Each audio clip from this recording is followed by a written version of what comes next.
O kasa bi mu asɛe.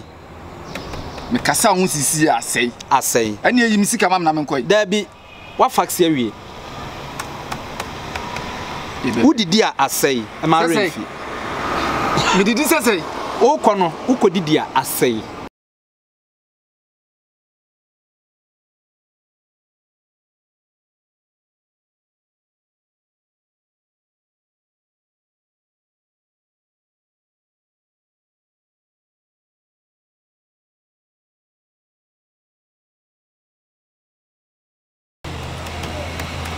Aniema ye boa Ghana no. Akwasi apia na adwen be ne se ono na abo formation. O ma hwe se ye process niema o ha. Ozi se de niema si ko ne amoa Ghana ye beba fie. Oh, ana. Medeche. Ba. Me ba kra. Ah. Wanya ko wo busumfo anim. Ma bu mfumba. Yeah, hello. Boy is in serious. Ah, many brain boy. Ghana match no once ba ko no. Me ba me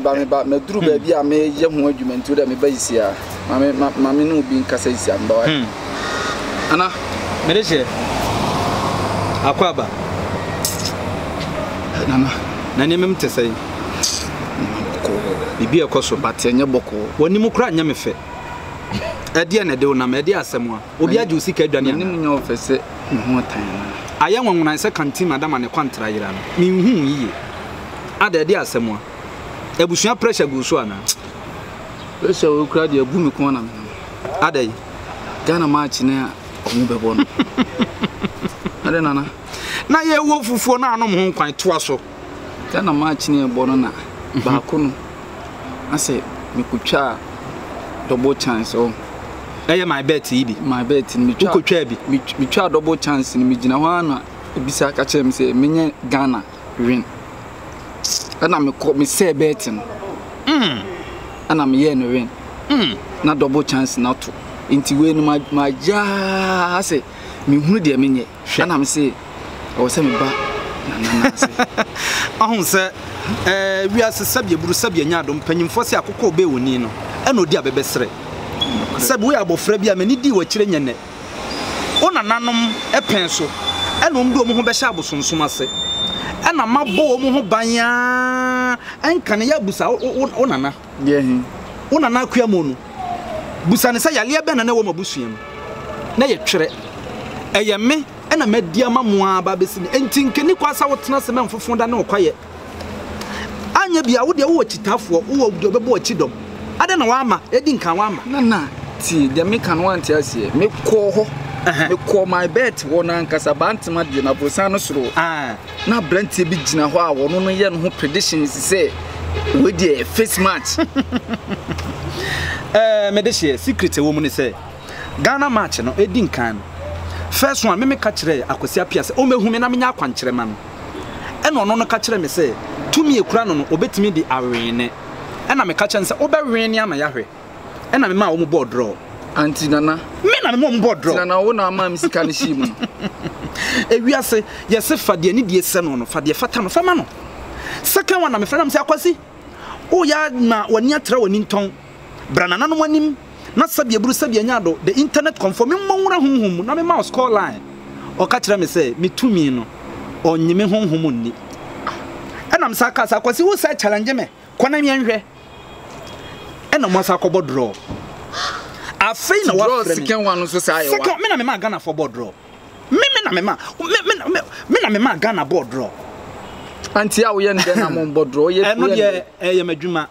eye honhom asem kosi sese me kasa kire no wantia me tinte sukoko to so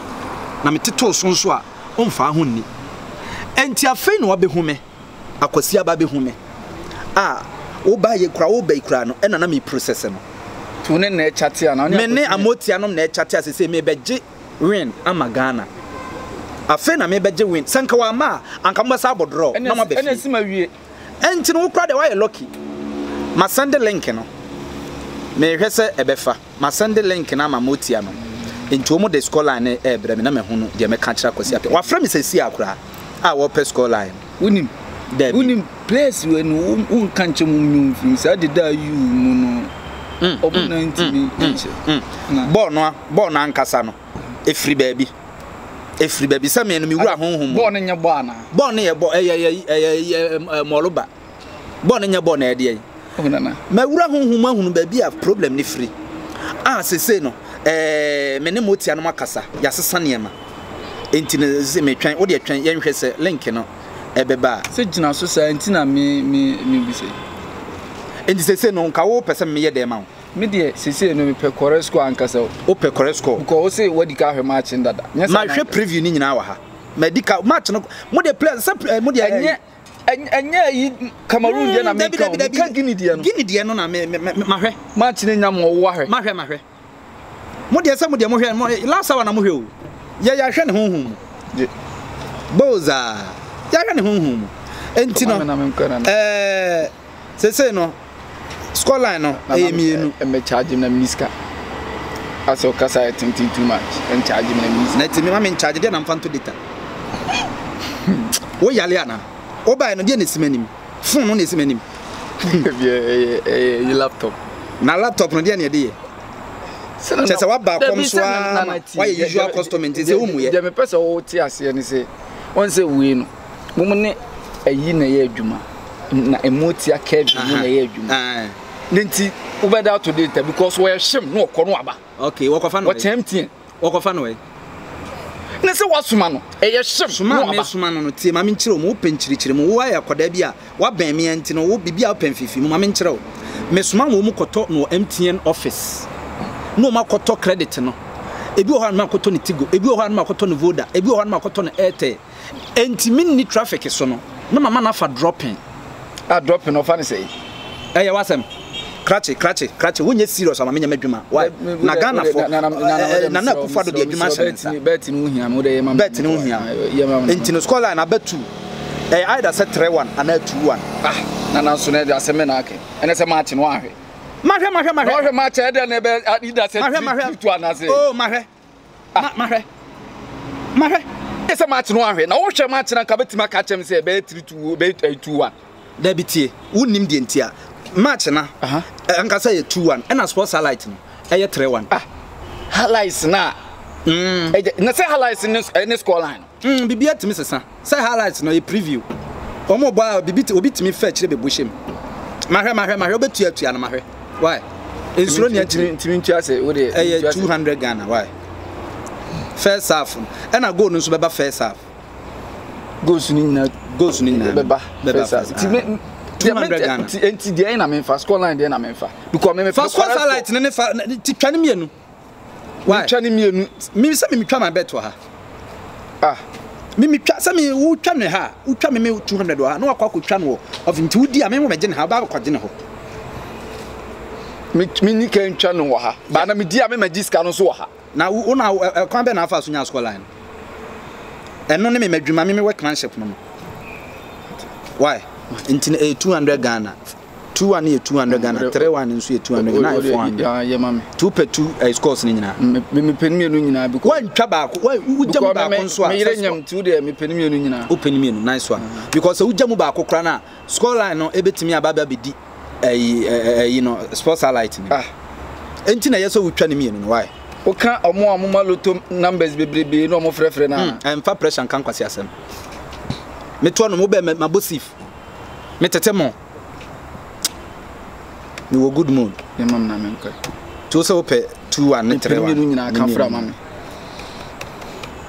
wo betwa player obesha na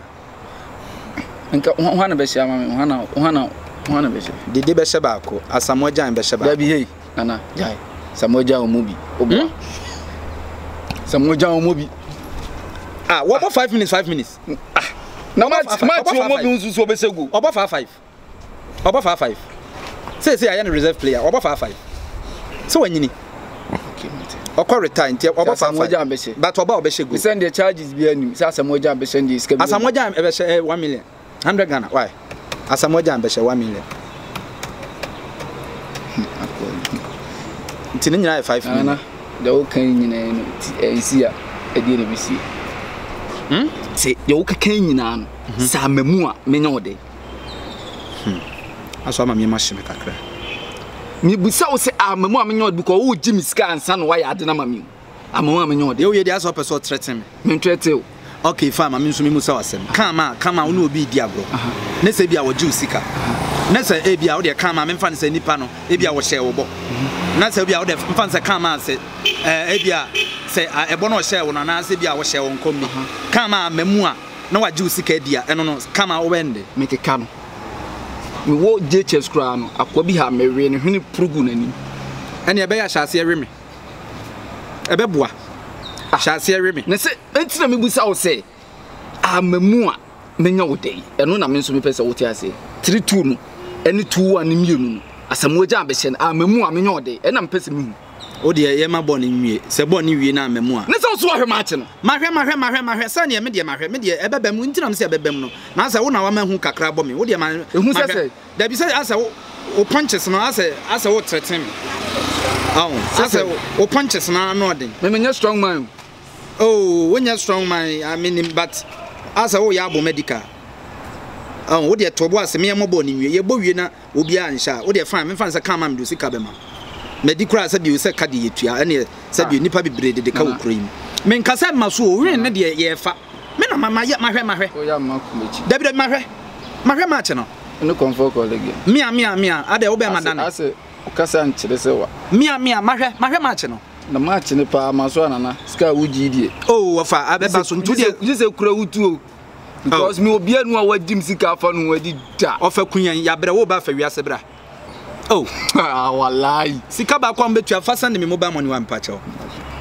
fa send na se me degete no da bi fa fam degete no so ai mba boma mo wa na we mobile money 0248 me boma mobile money number 0248 128020 128020 me mobile money number why sabu bobi ma mo 0248 128020 why okay I mean be hit accounts now why me send nya wotre be hit esu aba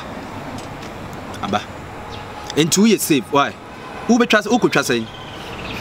oji 7 million go me de koto data aye adwuma me kutwa ne de mane ha ska menya de ubedi entino ska menya de anwuna chiri ubedi o dia adwuna chiri o say ska mi konya no won de anwuna chiri o ti da me kana hwe krache se me so me hwa obenya me se wo ba so be so me hwa me de enya 30 na 30 me ka asem na achire komo na me no di ska mi konya no de anwuna chiri ba we no wasandia mama was me fanya duro ma no ana dwuna chiri enya me na medie no enya me na medie no misiawa se ahonhomfo na mebo ma ebe mate ntino me nua ebe hia wa me onsa wo be na me ye adwuma why ti ubedi why ubedi fa last nyina gusu ubedi why mate ubedi ana me ko o waden nananom nka ho mayi hu musuo ni esan wate wo kono nkasa oba bia ko o kasa asai obi chia nso na age so asai tie akwankyere no ene mame na ha de me kan say mame na ha mame tie me da ha sam no mie na betima kasa me da ha me kura na after 10 minutes when me kasa asai ko why o kasa bi mu asai me kasa ho sisi asai ene yi misika mam na me nkoi da bi wa fax awie udidi asai e ma refi me didi sesei o kono ukodidi asai wo sesei e na me kan udidi asai sesei se ud e ya kwankyera e de ama me e na me hwe no e na me ready no profile na abeda ha me didi sesei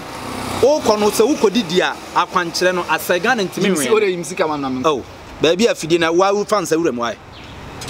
fansa wura mu ana ma mental machine water machine se machine aji usika na akodim ti fansa wura mu ye effect mama ntiase sika we na begu ayi sum enye fala ofa me first can need that boa me na Ghana ntimi we no wate boa me na Ghana ntimi we no onum nsu a asai mate me di so ai mate me da ase bebre na me di so ai mare mfi so dwale nso a asai me sraw bebre o kan ya behwe a asai